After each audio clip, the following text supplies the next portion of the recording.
Nós já estamos de volta ao vivo com o nosso Manhã da Piedade aqui na sua TV Horizonte. Agora é hora de falar de dinheiro, é hora de falar de finanças aqui no programa, né? Para conversar conosco hoje sobre esse assunto, eu estou recebendo a consultora em educação financeira, a Emanuela de Oliveira. Ela vai nos falar hoje, gente, sobre como criar reservas para situações de emergência. Você aí de casa, já tem essa reserva aí para a família toda? Já criou essa reserva? Já está pensando em criar, em juntar um dinheirinho? Ou a situação está difícil? Bom, vamos conversar com a Emanuela então, para ver como que ela pode ajudar a gente a se planejar para criar essa reserva então. Bom dia, Emanuela, bem-vinda. Bom dia, muito obrigada. Então, quando a gente fala em reserva financeira, né, em ter um dinheirinho reservado lá para situações de emergência, isso é essencial, né, Emanuela? É essencial.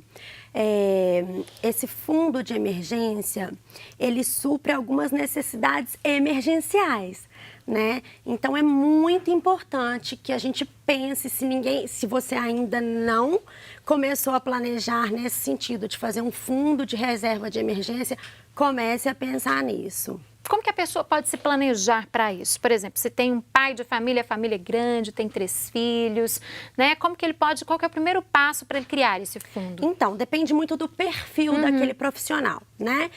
Se é um profissional que tem uma renda variável, é muito importante que ele crie esse fundo de emergência pensando em pelo menos 6 vezes o valor das despesas dele da casa. 6 vezes o valor das despesas mensais. Exatamente. Então, assim, ou então, pelo menos isso, tá? O ideal seriam 12 vezes. Por quê? O nome já diz, né? Reserva de emergência. Se acontecer alguma situação que ele não tem aquela renda mensal, ele tem aí como suprir as necessidades dele, da família, né? Manter o padrão de vida, cobrir as despesas fixas. Então, esse fundo, para esse profissional que tem uma renda variável, é de pelo menos 6 meses e, para ficar tranquilo, 12 meses das despesas fixas dele. Quem trabalha, um trabalhador autônomo, um empreendedor. Exatamente, o empresário, o autônomo, geralmente quem aí depende dele mesmo gerar a renda dele, né?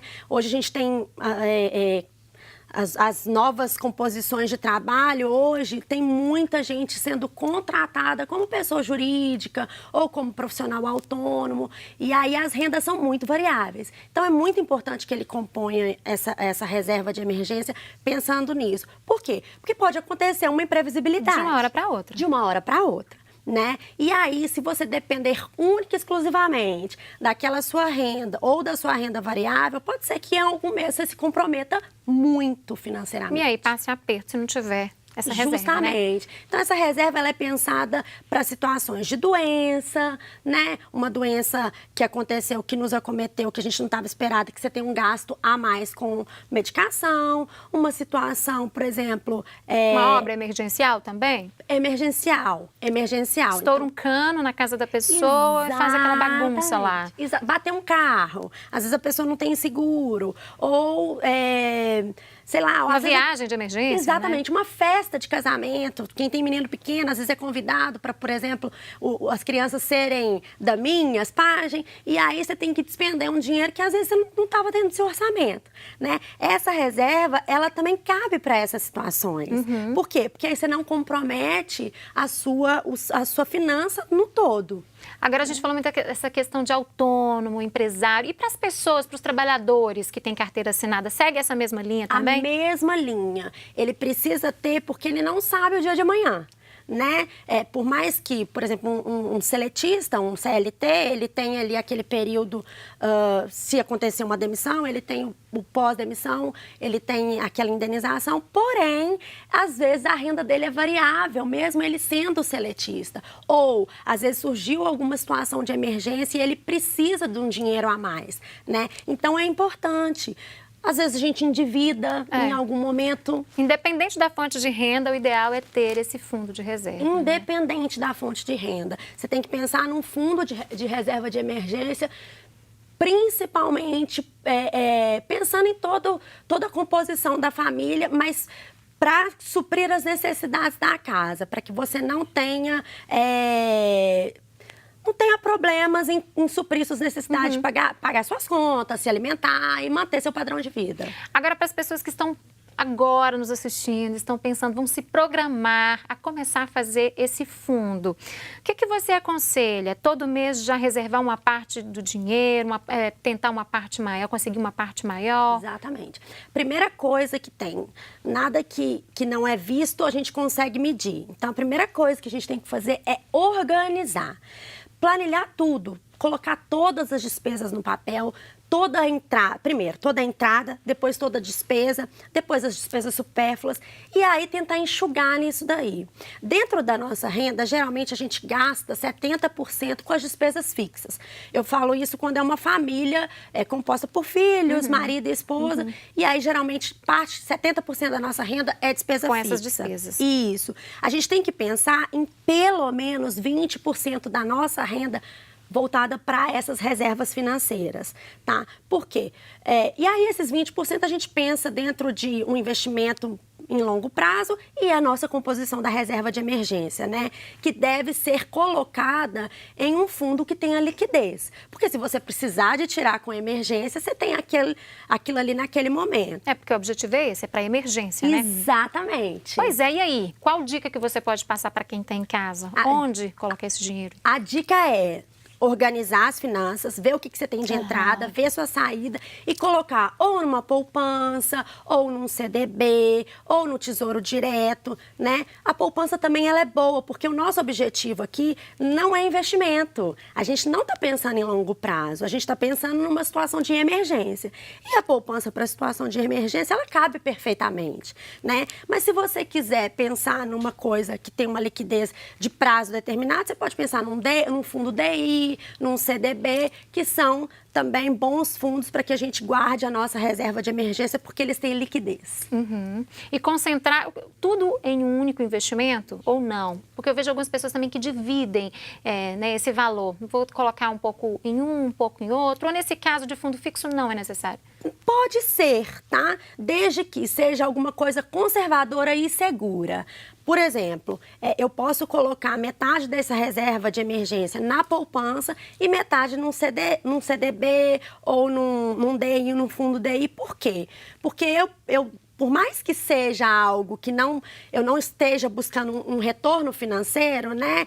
Eu estou buscando uma liquidez, mas por mais que seja, ele estando em algum desses fundos, eu ainda vou ter uma rentabilidade pequena, mas vou ter. Mas vai ter, querendo ou não, vai ter, né? Vou ter. Agora, Emanuele, como manter o foco, né? A pessoa às vezes fica tentada, quer viajar, quer fazer algo diferente, até voltado para o lazer, ou comprar alguma coisa específica mesmo, que nem esteja precisando tanto, mas vem aquela vontade, ela sabe que ela tem aquele dinheiro guardado lá, mas para alguma situação de emergência.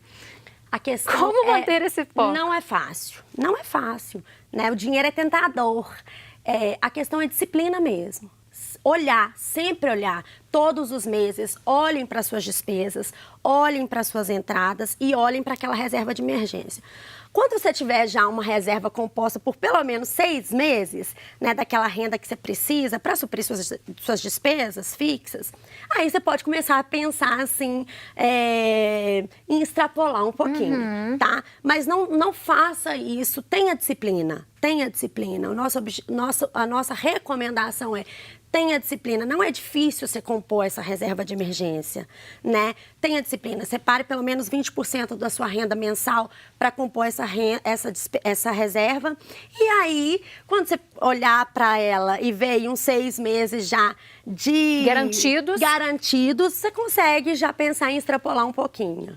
Agora, no caso de famílias maiores, com filhos também, que já trabalham fora, já têm a vida independente, mas muitos continuam morando com os pais, né?